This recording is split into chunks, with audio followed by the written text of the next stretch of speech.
Okay, so happy post-Passover to everybody, and back to a regular schedule now, which at Shul means a couple of B'nai Mitzvah and Sisterhood Shabbat is coming up this month, and lots of other things. So as the programming year comes to a close, we're ending it with a bang, which is good. So our portion this week is Acharei Mot. The portion, excuse me, the portion begins on page 679 in the Eitz Chaim, but I want to look at a section starting with chapter 18 on page 688. Let me recite the blessing. Baruch atah Adonai Eloheinu melech haolam, sher kitshanu b'mitzvotav v'tzivanu la'asok b'divrei Torah. So, chapter 18 is a section, I'm sorry about clearing my throat. Chapter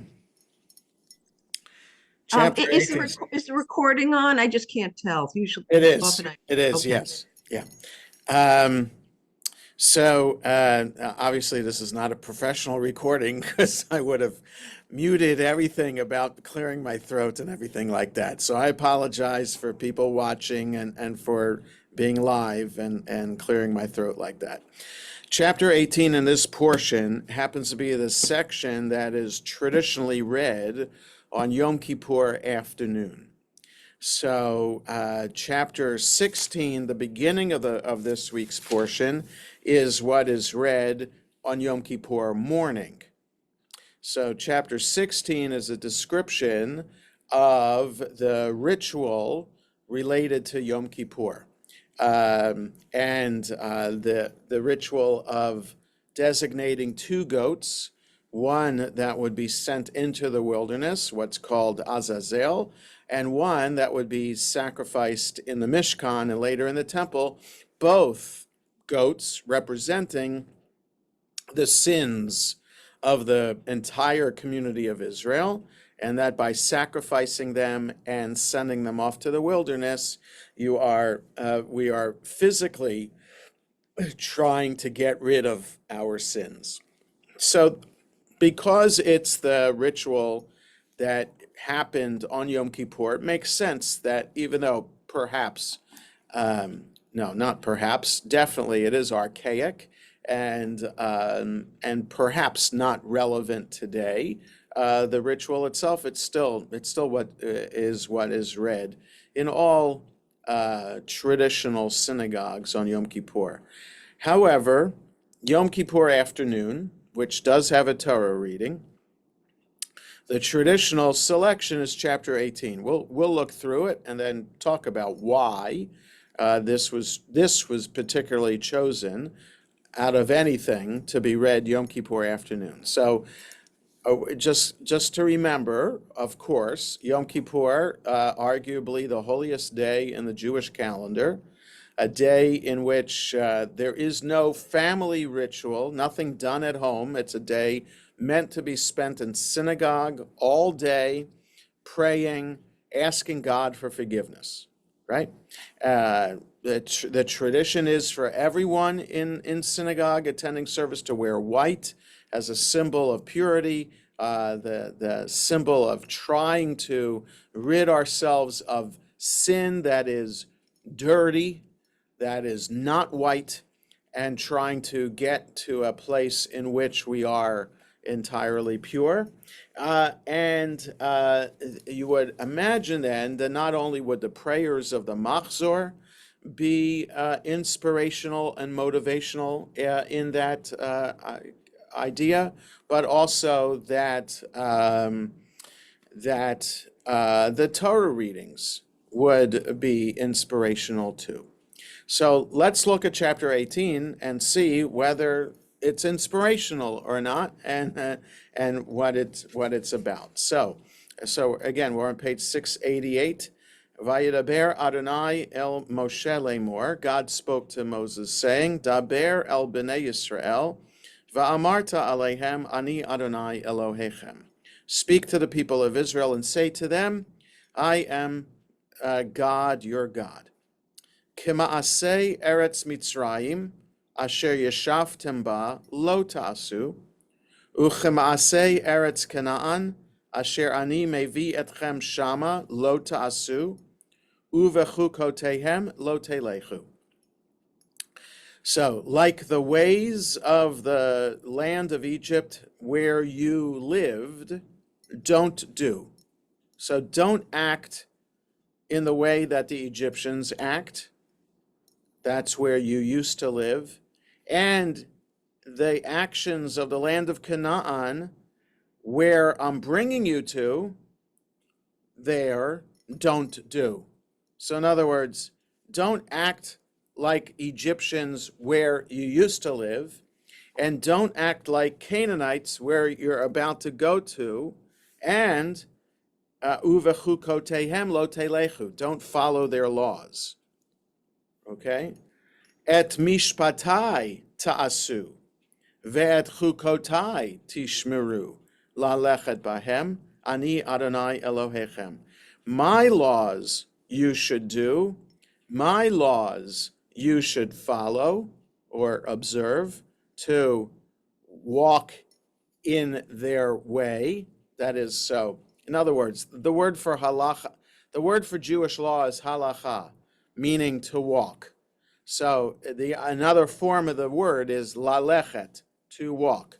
So lalechet bahem is to walk in their way. That is to physically practice the laws. Okay, I am God, your God. Okay, so the chapter begins. Don't act like Egyptians or Canaanites. Act like act in the ways of God in this whole covenant that God is establishing with the people of Israel. Okay, 5. Ushamartem et chukotai ve'et mishpatai asher ya'aseh otam ha'adam v'chai bahem ani Adonai. Observe my laws and ordinances, or my laws and rules, it says here, that you should do them, that a person should do them and live by them. I am God. Okay, so Adam is as close to gender neutral that Hebrew can be, as opposed to saying a man or a woman. It means a person. And even though Adam, technically speaking in the Hebrew language, is masculine, as far as the Torah can go and the Hebrew language can go to be gender neutral, this is the most closest the Hebrew language can be to be gender neutral. Means every person, not just a man, not just a woman, every single human being in the Israelite community should follow God's laws in order to live by them. Okay? So what are the laws that God wants us to follow? Here they are. Ish, verse 6. Ish, el kol she'er besaro, lo tikrivu legalot erva, ani Adonai. So the translation, I'm going to try to translate literally.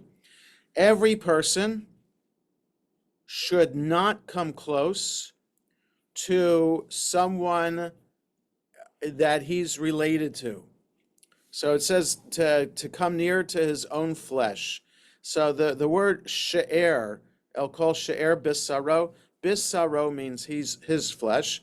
El kol she'er bisaro, I think, means to come to someone who is a product of his flesh.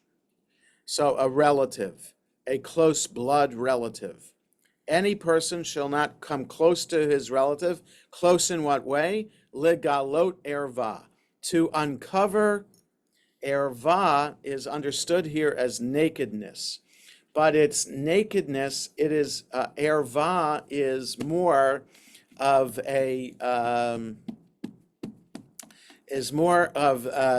nakedness for sexual purposes. Okay, so to be naked would be the word arom, ayin resh vav mem. That's just to be naked. Erva is naked for a purpose and naked for a negative purpose. So it's a sexual intimacy that is not sanctioned. Okay, so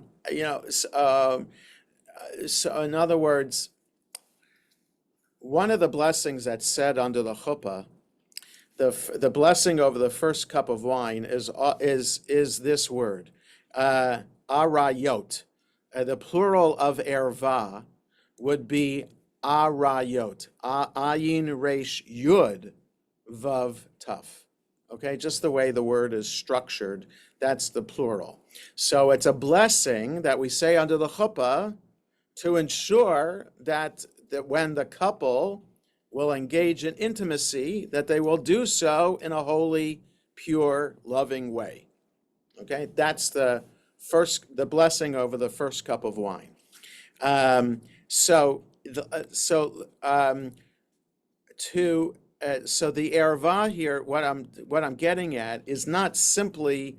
It can't simply be translated as nakedness as it's translated here and for the rest of the chapter. It's to uncover the nakedness is to uncover nakedness in order to engage in a sexual act.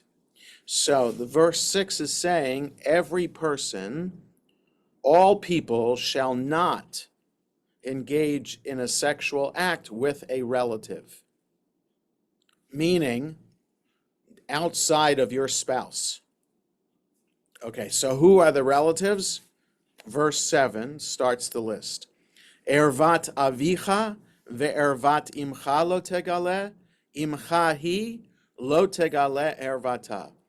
The nakedness of your father and the nakedness of your mother you shall not uncover. She is your mother, don't uncover her nakedness. Ervat eshet avicha lo tegale, ervat avicha hi.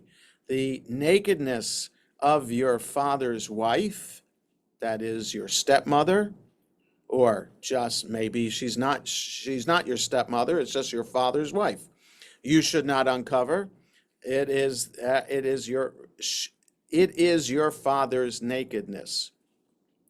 Ervat achotcha bat avicha o vat imecha moledet bayit o moledet chutz lo tegale ervatan.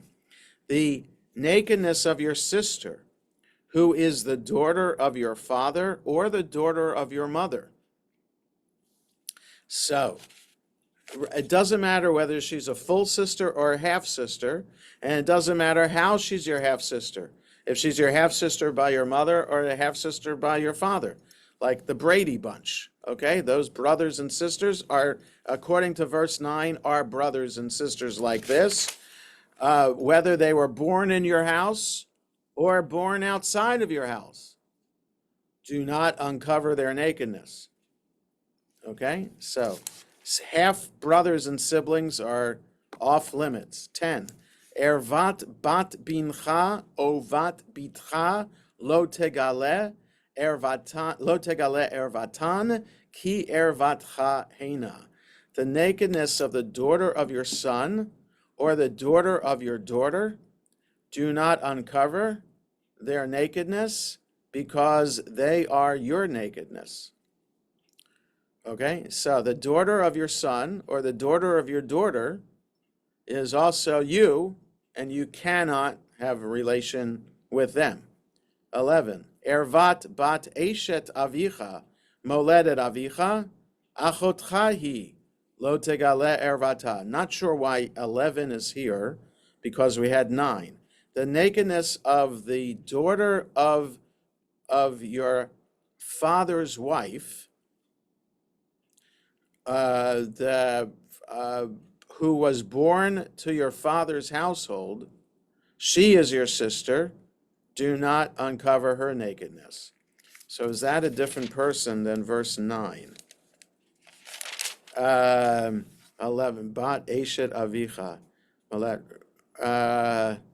Right. So, but maybe technically, legally, that daughter of your father's wife is different from the sister that is mentioned in verse 9. 12, Ervat achot avicha lo tegale she'er avicha hi. So your aunt, the nakedness of your father's sister, do not uncover because she is related to your father. Ervat achot imcha lo tegale ki she'er imcha hi. So your aunt, so 12 is your aunt on your father's side, 13 is your aunt on your mother's side. The nakedness of your mother's sister do not uncover because that is your mother's, she is your mother's flesh. 14, Ervat achi avicha lo tegale el ishto lo tigrav dodat chahi. The nakedness of your father's brother do not uncover.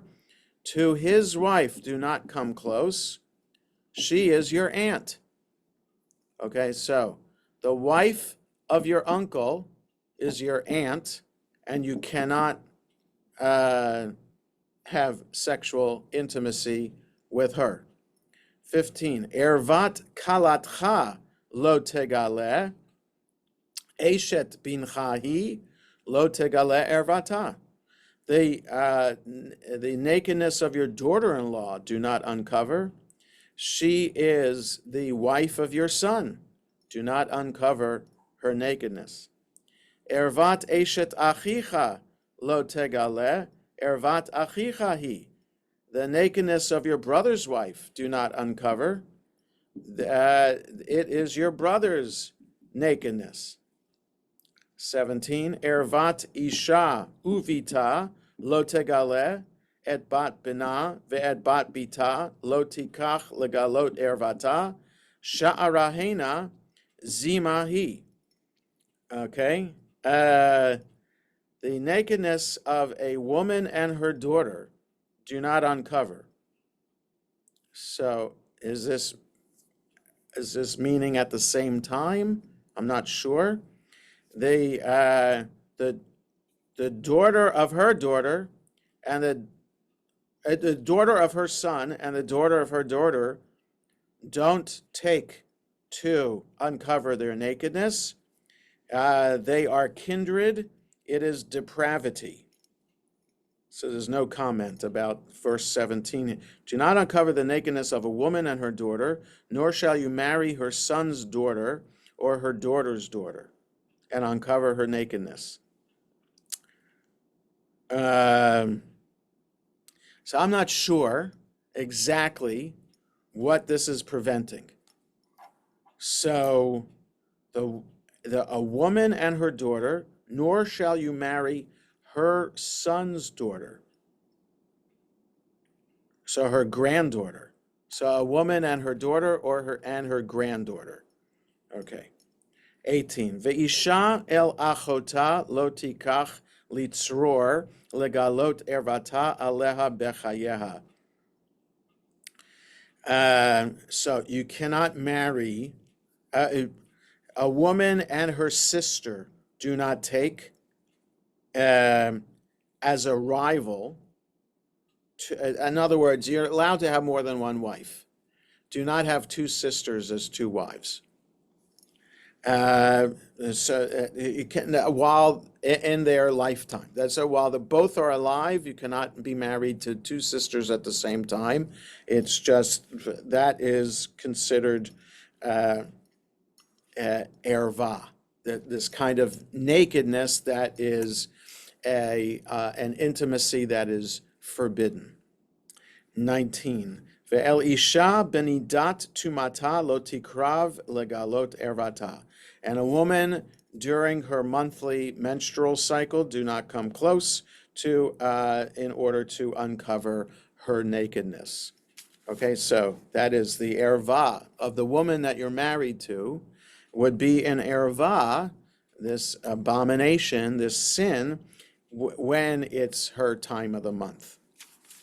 20, ve'el eshet amitcha lo titein shechavtecha lezara letama va. And the wife of your neighbor, do not lie with her Lo titein shechavatcha lizara. So this is your neighbor's wife, and do not have carnal relations. Shechavatcha lizara is lying with her to seed is is the literal translation. Why it's that formula is not used for the rest of the prior verses, I'm not sure. Why it's that to lie with to seed is used here for your neighbor's wife.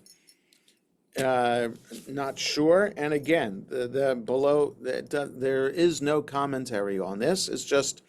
It's a different phrasing than we've seen for the whole chapter so far. And it's about not about a relative at all. It's about your neighbor's wife. 21. Umizaracha lo titein laha'avir lamolech velo techalel et shem Elohecha ani Adonai. And from your children, do not give over to Molech. Molech is a pagan god. The way to sacrifice to that pagan god Molech is child sacrifice. So we know that from other places in the Bible. So it's not listed here in that it's understood. It's supposed to be understood to the reader who Molech is. So don't give your child over to Molech, and don't desecrate, profane the name of God, of your God. I am God. Okay, so child sacrifice to Molech is a desecration of God's name. Now, the Aliyah ends here, but the chapter goes on with continued forbidden relations. So 22 and 23 are two more kinds of relations. One, ve'et zachar lo tishkav mishkavei isha toevahi. And a man, so with a man, don't lie in the way of lying with a woman. It is an abomination. Okay, so the person being addressed is a man. A man shall not lie with a man in a manner of lying with a woman. It is an abomination. This is the proof text or the commandment against homosexuality. Okay, so those who read the Bible literally, evangelical Christians, Orthodox Jews, Orthodox Muslims, understand the prohibition of homosexuality from this verse right here. 23, V'chol behema lo titein shechavatcha letamava, ve'isha lo ta'amod lifnei behema leriv'a tevel hu. So, a man shouldn't lie with an animal, any beast. A man shouldn't lie with a beast. You're defiling. And a woman shouldn't stand before a beast in the same way. It is a perversion. So bestiality for a man or a woman is prohibited. So this is what I want to read. So the reading for Yom Kippur afternoon continues. So let's finish the chapter. 24. Al titamu b'chol eila, ki b'chol eila nitma'u hagoyim, asher ani meshaleach mipneichem. Don't become impure by all of these things, because with all of these things the other nations have become impure. About where I'm casting out before you. In other words, you're going into the land of Canaan. I'm going to drive out the indigenous population. That indigenous population has become defiled or impure in this way. That's what verse 24 means.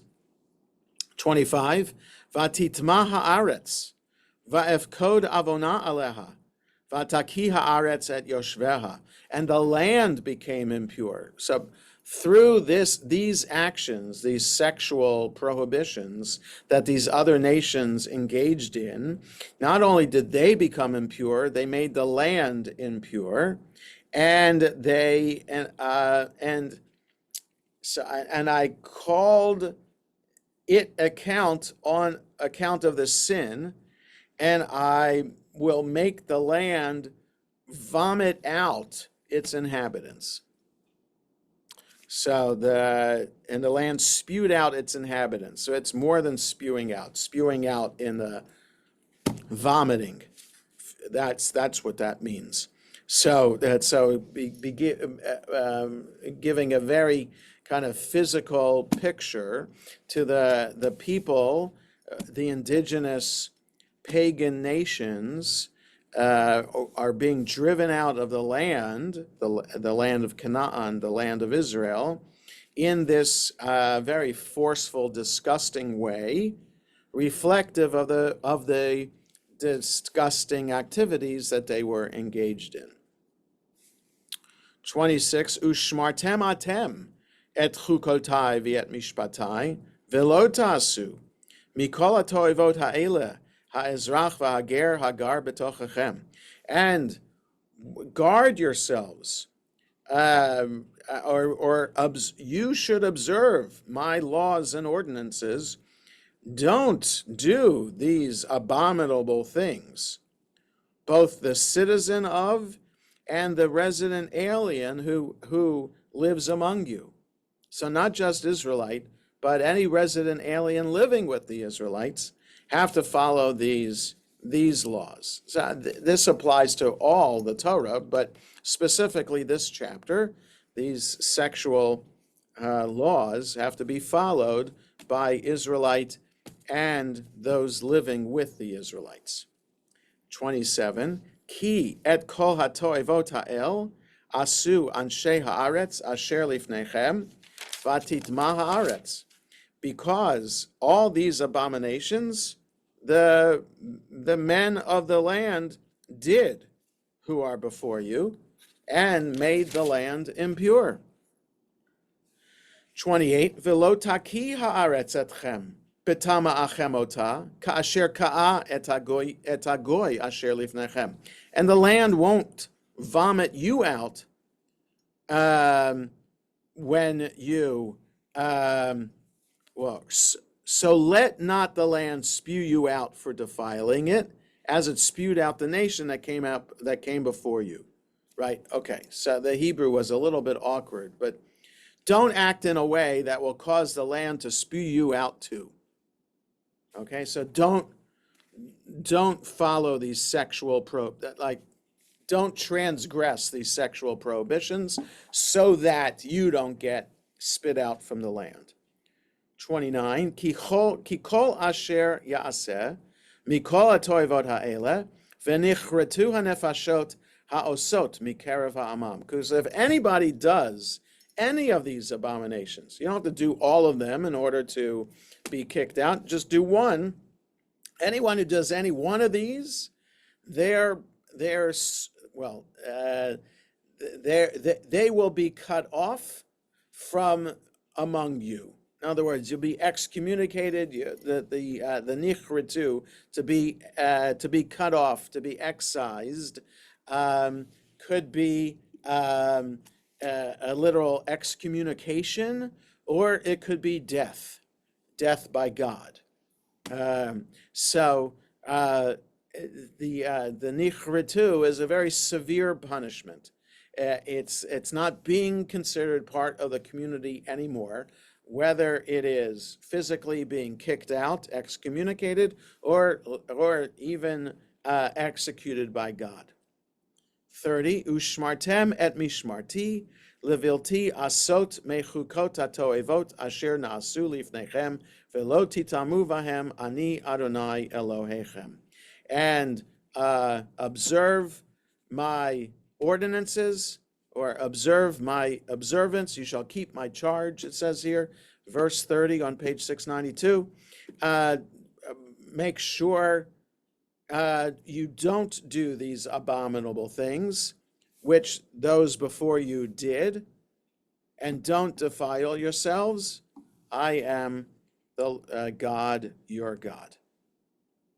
Okay, so this very graphic, specific list of sexual prohibitions, like I said, so it's important to have in the Torah, because if the Torah is providing us guidance for proper behavior, ethical, moral, religious behavior, it's going to have to talk about sexual relations too, not just what we read in Exodus chapter 22, the civil law code, how to engage in business with our fellow human beings, but even in the most intimate ways, we are commanded who not to be intimate with.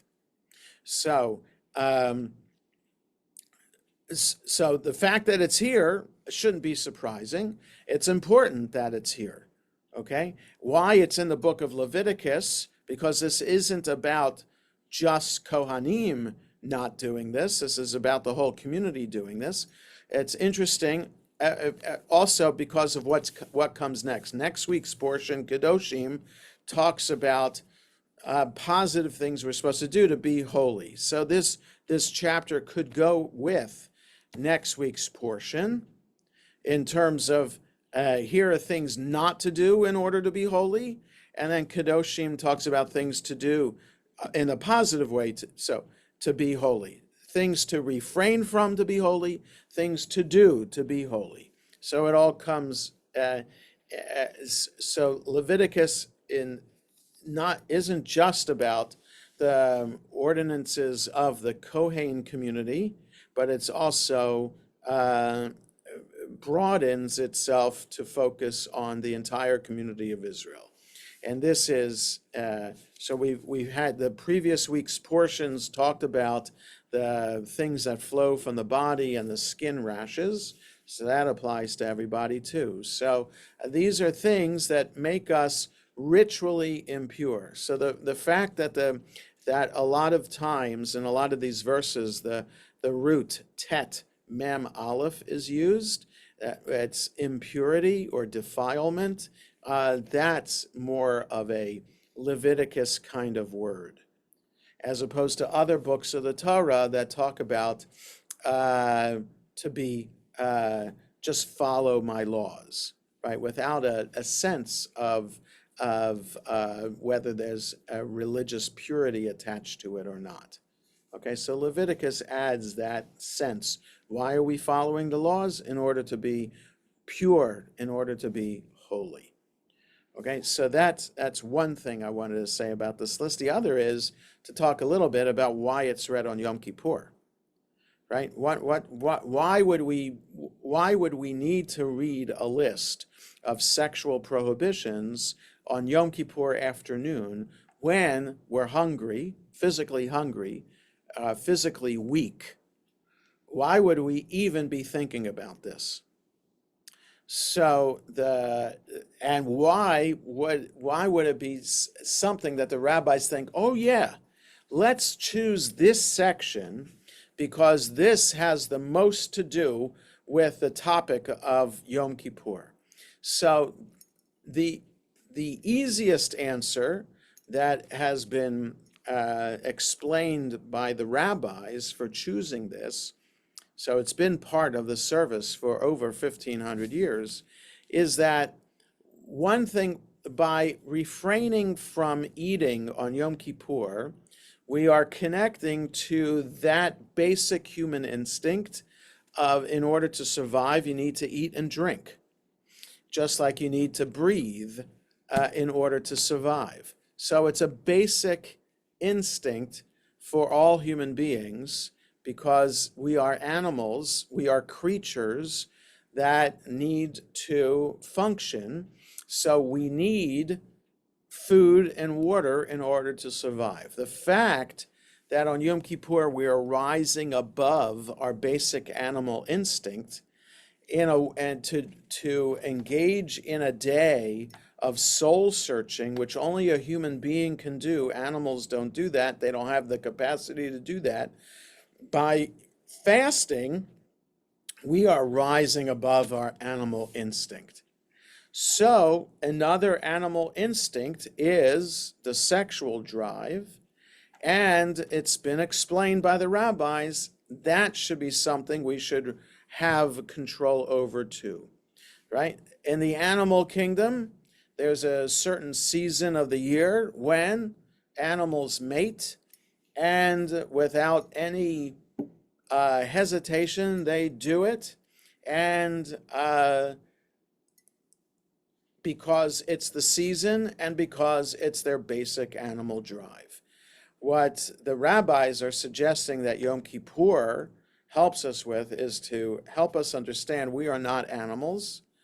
We are created with a conscience, and we choose to have our conscience focused on monotheism, and specifically the covenant between Israel and God. That's how we define our conscience.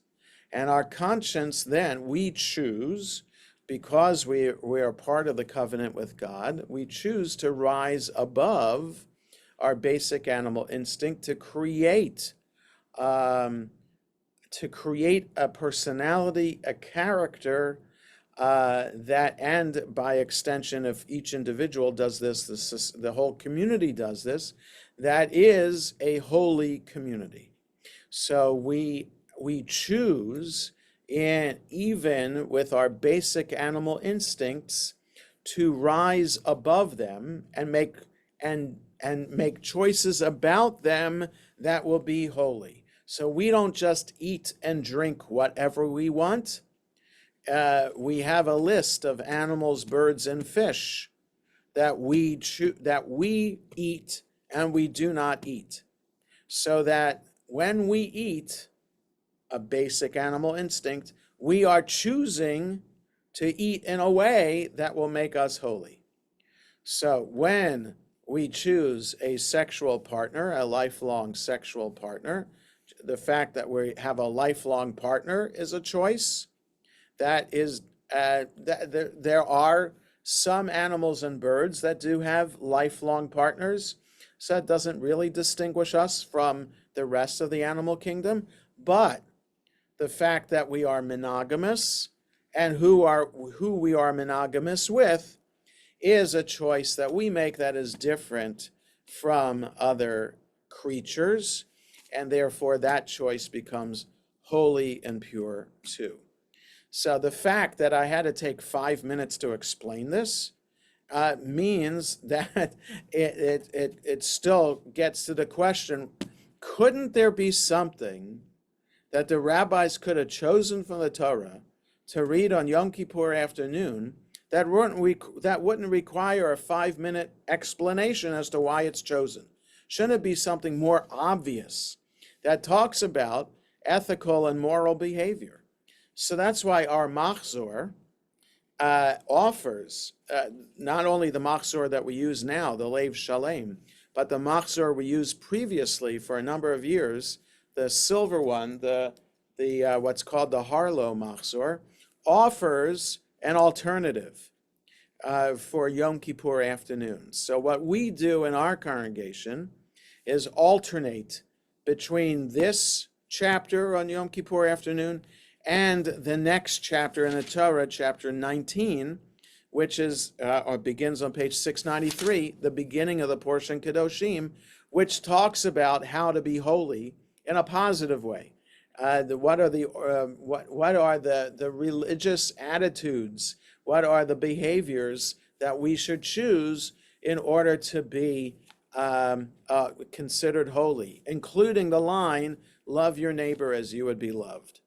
So chapter 19 makes sense, and it doesn't require, just reading it in a superficial way would provide the meaning that would be appropriate for Yom Kippur.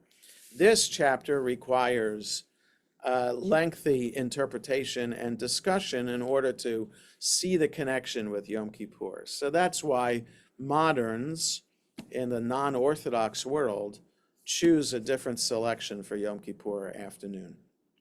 So I like tradition, but I also understand that some tradition is hard to swallow. So that's why we as a congregation, religious committee congregation, decided to alternate, to be non-traditional some years and do that reading from chapter 19 sometimes, so every other year. So to reflect the idea, you know what? Sometimes the tradition is hard to take, and it just doesn't make sense, and it just doesn't. It's not hitting the right chord that we need to hit on Yom Kippur. So that's why I thought it was important to go sometimes with the alternate reading for Yom Kippur afternoon. So there are other synagogues, especially in the Reform movement, who do other readings completely for Yom Kippur and Rosh Hashanah that they say reflect more importantly to the themes of the high holidays. So we haven't changed the Rosh Hashanah reading. We also, there are also prayers, like the middle paragraph of the three paragraphs of the Shema is not there in the Reform prayer book, because the Reform movement doesn't agree with that theology, that you do wrong, God's going to punish you, you do right, God's going to bless you. In the Reform movement, that direct kind of idea is not, for the Reform movement, the theology that they espouse. So they omit that from the prayer book. But the conservative movement has said, and I say, just because you have a difficulty with it doesn't mean it shouldn't be there. And we'd be losing something from tradition if we just omit something that has been there for thousands of years, if not hundreds of years. So that's why the conservative movement is wary about changing anything in the prayer book. It's one thing to add Sarah, Rebecca, Rachel, and Leah, to add that to the prayer book to become egalitarian. It's another thing to take something out and say we don't agree with this anymore. So there could have been lots of things over the centuries that could have been taken out from the prayer book, and they weren't. And the fact that they've been there for centuries, it should be meaningful in and of itself. It's like with the Haggadah too. The text of the Haggadah was an evolving text over the course of a couple of hundred years, from the time of the rabbis until the Middle Ages. And then came a point where it stopped evolving, and this is what it is. And so there are lots, but it doesn't stop us from adding supplements to the Haggadah to enhance the discussion, to make the discussion more relevant to Passover this year. That's fine, but to take out things from a Haggadah is just not my way of doing things. It's not the way I approach Judaism and my interpretation of Judaism, and it's also not the way within the conservative movement either. So this chapter, chapter 18, is a challenging chapter for Yom Kippur.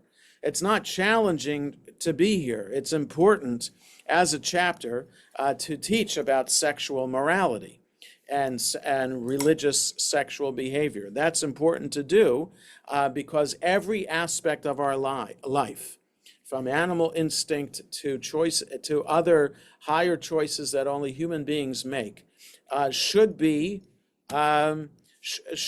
guided by certain principles. We shouldn't be free on our own to do whatever we want. That's not what it means to be Jewish. What it means to be Jewish is that we're following a particular set of guidelines that defines our ethics and morality, right? And so this chapter happens to be a sexual moral code that most societies agree with.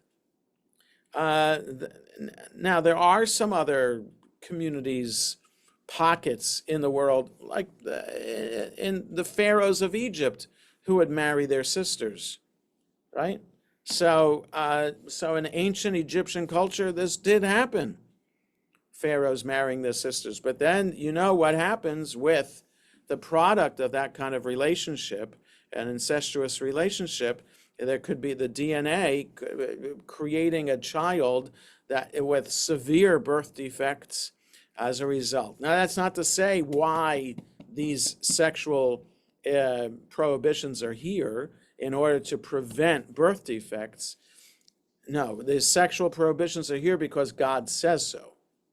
It's the same with kashrut. Why are certain animals prohibited from being eaten? Is it because they're unhealthy to eat? A lot of people say pork is unhealthy to eat. Well, not necessarily. Certainly, if you cook it the wrong way, it would be unhealthy, but that would be the same about any of the kosher meat and birds too. So it has nothing to do with health. The purity code about has nothing to do with health or sanitation, and this has nothing to do with potential birth defects. It just so happens that could be a benefit of following this code, that there would be less likely to have birth defects, but that's not the reason. The reason is because we're choosing to behave in a particular way, a way that reflects what God wants us to do in order to be holier. Okay, any thoughts or comments? I have Saul, several. go ahead. I thought that you said that on Yom Kippur at the end there were a lot of betrothals, like Oh, and yeah, they yeah, yeah. wanted to warn all the women and men not to mess around. Well, right. There was a day in the month of Av that was considered this day where a matching day, where men and women could, where marriages would be arranged. So that's the 15th of Av, which is kind of related to, some people say it's a Jewish Valentine's Day, but also Yom Kippur afternoon would be a time for that too. Yes. So Yom Kippur in the Torah ends after the sacrifice of the goat. There's nothing in the Torah about it going all day. It's only in the time of the rabbis that the length of the day with spending in synagogue became what it is today. So in the time of the rabbis, early time when the temple was still standing, the afternoon was free, and that would be a time also for marriages to be arranged. I have to remember exactly. I'd have to look it up to remember what exactly how exactly that went. But yes, Yom Kippur was that time. But yes, so this chapter could be a warning to what was about to happen in the afternoon. Yeah. And also we know that Abraham was married to two sisters. So what happened? Is there any? I don't recall anything in the No, Abraham. No, Jacob. Jacob was married to two Oh sisters. yeah, Jacob. I'm sorry, Yes. Jacob. Yeah, Right. Yes. Rachel and Yeah. Leah. Yeah. Right. So there was So nothing. I don't remember anything in the Torah between that and here. It's said you can't do that anymore. right. So there are certain things that are enacted later in the Torah that the patriarchs and matriarchs didn't follow. So, in other words, it's another idea is of Abraham and Sarah serving meat and milk to the angels, right? There was butter and there was cheese and there was meat that was being served. So how could they serve meat and milk together? Didn't they know the laws of kashrut too? So yes, there's certain behaviors that were, because the Torah hadn't been given yet, that that's how we can explain those things happened at that time. So how could it be that Jacob married two sisters? Again, I'd have to check the Midrash to see how they explain it away to say, oh no, of course Jacob knew the Torah. And so of course he wasn't violating the Torah, but I don't remember offhand what the Midrash was that allowed him to say, it's, even though we know the book of Leviticus, it was okay for him to be married to two sisters. Right. And finally, one thing when we were reading through there, I noticed is, well, first of all, God told Moses to tell the people this, but it seemed like almost every verse, especially in the beginning and at the end, it said, "I am the Lord your God." He had to push that. I don't Right. know whether it's to It's a threaten the theme of crowd. Leviticus. That happens a lot, especially in the book of Leviticus. Like in next week's portion, Kedoshim, you should be holy because I am holy. I am the Lord your God. And I am the Lord your God is repeated lots of times. It's in the Ten Commandments too. So yeah, it's a phrase that is repeated constantly to try to strike home the message that this isn't random, that this is God commanding it, and that it might not make sense logically, but we have to do it because God said so. It reminds me of my mother telling me, "You got Yeah, to do that's it. right. I said so." That's right. So this is to a deeper, more profound impact. Do this. Don't think about the logic. It doesn't matter whether it's logical or not. Do this because God says so. Yeah. Okay. So have a good rest of the day, everybody, and we'll see you next week for another Torah study. Take care.